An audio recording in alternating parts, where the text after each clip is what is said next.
श्री सद्गुरुनाथ महाराज की जय. ओम नमः शिवाय. परमपूज्य आई लिखित बोधामृत बोधवचन रत्नमाला पुढे चालू. 41. परमेश्वरावर ज्याचा दृढ विश्वास आहे तो मनुष्य आईच्या मांडीवरील मुलाप्रमाणे केव्हाही निश्चिंत असतो. 42. परीस तांबे, पितळ, चांदी इत्यादी धातूंना सोने करत नाही, फक्त लोखंडाला सोने करतो. त्याप्रमाणे परमेश्वर श्रीमंत, रूपवंत, गुणवंत, कलावंत, बुद्धिवंत, शक्तिवंत यापैकी कोणाकडेही वळत नाही. केवळ भक्तिवंतावरच तो कृपा करतो. 43. एखादे पुस्तक विकत घ्यावयाचे असल्यास त्यातील पाने फाटली आहेत का इकडे लक्ष न देता फक्त भपकेदार पुठ्ठा पाहूनच ते आम्ही घेत असतो. पण परमेश्वर मात्र पूजा, पारायण, जप, तप, व्रते, नेम, धर्मादी सत्कर्मे पाहून भुलत नाही.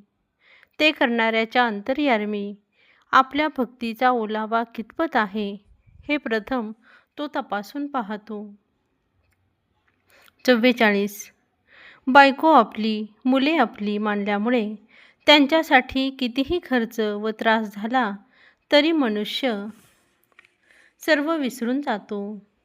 पण तेच परके मानलेल्या माणसासाठी थोडासा जरी खर्च केला किंवा कष्ट केले तरी केले हे सारखे अंतर्यामी वाटत असते.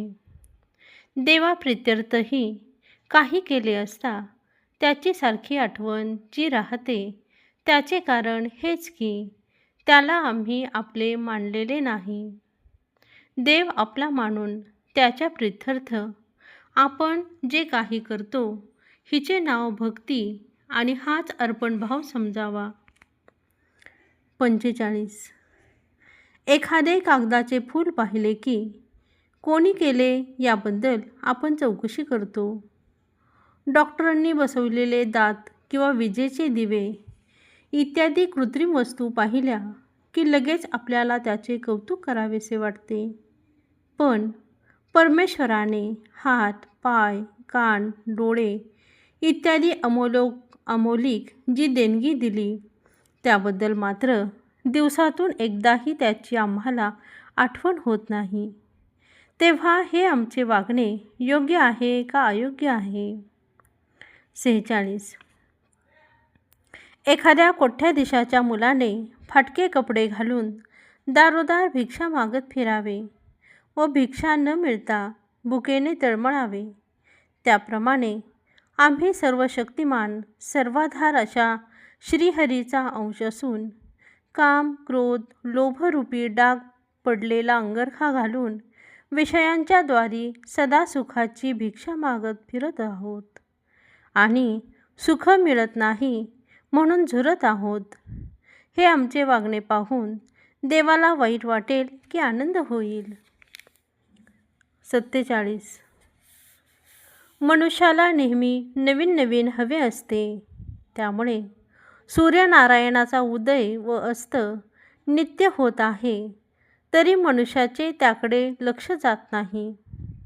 जाई, जुई, मोगरा, चाफा इत्यादी फुले नेहमीचीच पाहावयास मिळतात.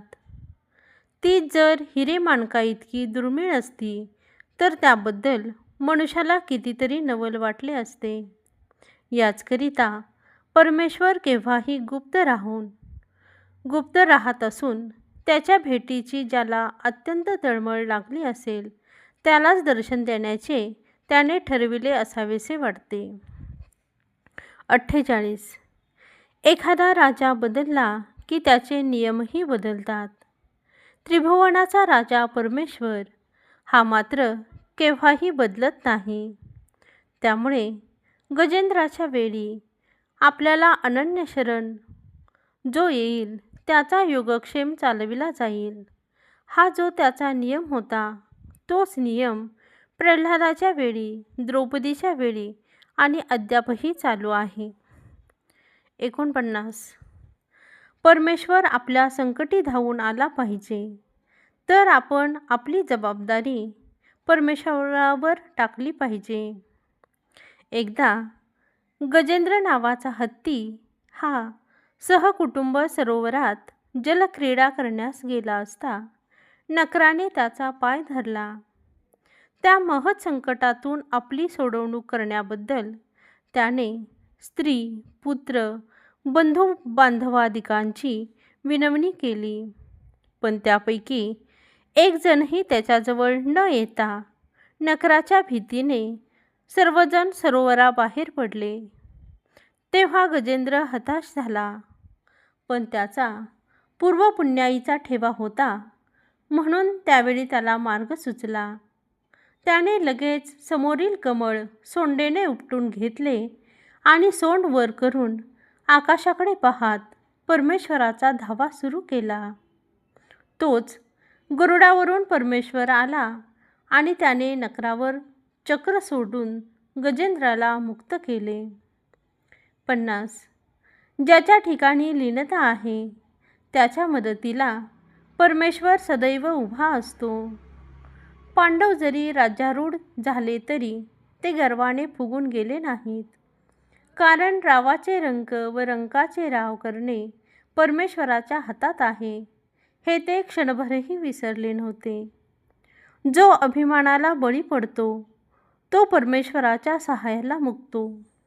लंकेचा राजा महाबलाढ्य रावण, ज्याचे 14 चौकड्यांचे राज्य होते, ज्याच्या वाड्याला सोन्याच्या विटा होत्या, ज्याने 33 कोटी देव बंदीत ठेवले होते, ज्याच्या आज्ञेने इंद्र माळीकाम, ब्रह्मदेव भटजीचे काम, वायुदेव झाडलोट आणि वरुणदेव सडा समार्जन करीत असे, ज्याने आपल्या सिंहासनाच्या पायऱ्यावर नवग्रहांना पालथे निजविले होते, असा वैभवशाली व सामर्थ्यवान रावण जेव्हा अभिमानाला बळी पडला तेव्हा त्याचाच नव्हे तर त्याच्यासह त्याच्या कुळाचाही नाश झाला.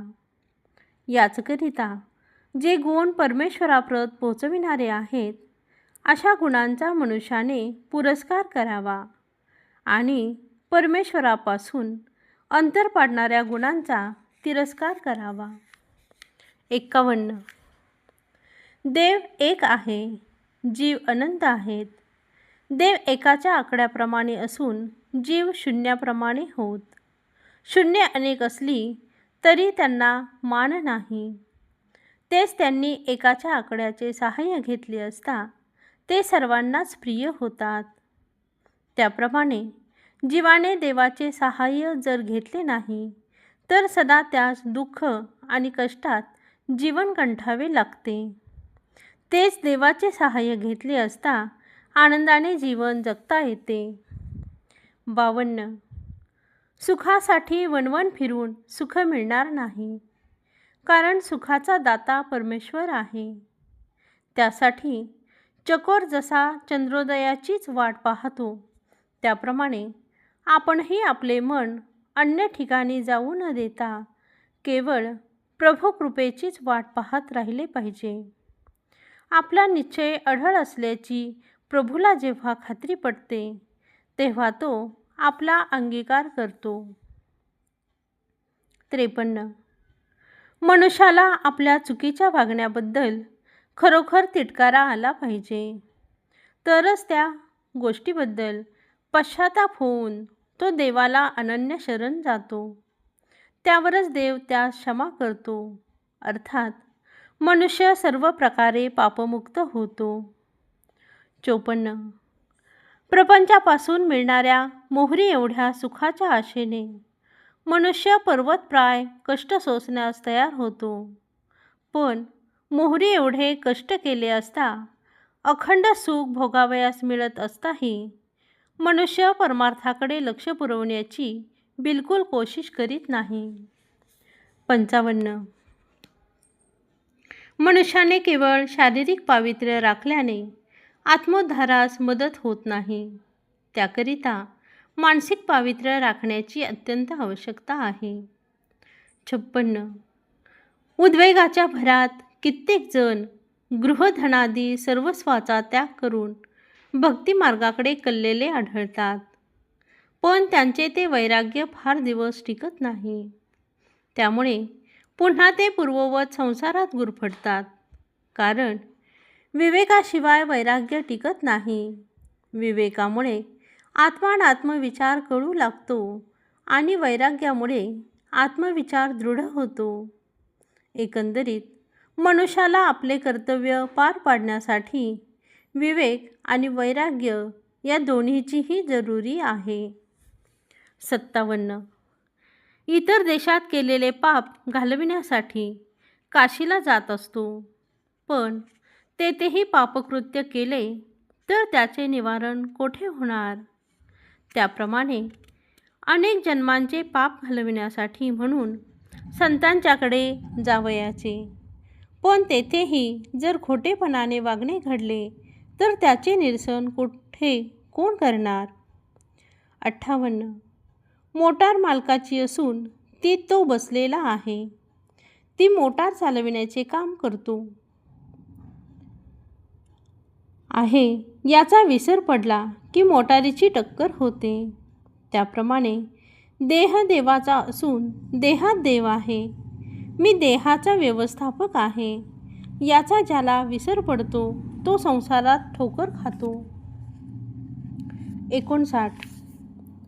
आपण उपाधिरहित असून नाही असे मानणे हा संसार आणि उपाधिरहित असल्याचे जाणून जगातील व्यवहार करणे हा परमार्थ. 60. ध्येय न ठरविता परमार्थ मार्ग अनुसरणे म्हणजे याद्याशिवाय लग्न आणि नकाशा वाचून बांधकाम केल्याप्रमाणे समजावे. 61. मनुष्याजवळ भवसागर तरून जाण्याचे सामर्थ्य असून सुद्धा त्याला भवसागरात गटांगळ्या खात राहावे लागते. याचे कारण एकच की मनुष्य अशा या आमिषाचे मागे लागला आहे. नाना प्रकारची दुःखे भोगत असताही संतांच्या सूचनेप्रमाणे सुखाच्या मार्गाकडे वळण्याची कोशिश करीत नाही. 62. चंद्र सूर्याचा उदयास्त व ऋतूंचे बदल, पक्ष्यांचे हवेमध्ये उड्डाण, पाण्यामध्ये माशाचा संसार, पोटामध्ये 9 महिने गर्भाचे रक्षण, आईच्या पोटातून बाहेर आल्यावर अर्भकास्तव केलेली दुधाची योजना इत्यादी जे ईश्वरी चमत्कार याकडे आपले लक्ष अवश्य वेधू द्यावे. पण ज्या चमत्कारांना आध्यात्मिक मूल्य काही नाही त्याकडे मात्र मनुष्याने मुळीच लक्ष देऊ नये. कारण तेने करून ध्येयापासून मन अधिक विचलित होते. 63. विवेकाचा बांध फुटला की अविचाराला पूर येतो. तेने करून मनाचा आधार सुटतो आणि वादळात सापडलेल्या जहाजाप्रमाणे मनुष्याच्या जीवनाची स्थिती होते. अशा वेळी आधार देऊन हेलकावे खाणारे जीवन स्थिर म्हणजे सुखमय करण्यासाठी परमेश्वर त्या भागात सगुण साकार होऊन कोठे स्त्री तर कोठे पुरुष रूपाने प्रगट होतो. 64. पतंग जसा दिव्यावर झडप घालून प्राणास मुकतो तद्वत क्षणिक इंद्रिय सुखाच्या मागे लागून मनुष्य निजसुखाला मुकतो. अंधारातून जातेवेळी दिवा सोबत घेतला असता जसे अडखळावे लागत नाही तद्वत ज्ञानाचा दिवा हातात घेऊन जीवनाची वाट चालू लागल्यास मनुष्यावर कधीच दुःख भोगण्याची पाळी येत नाही. श्री सद्गुरुनाथ महाराज की जय. परमपूज्य गुरुदेवता श्री कलावती माता की जय. परमपूज्य गुरुदेवता श्री कलावती माता की जय. परमपूज्य गुरुदेवता श्री कलावती माता की जय.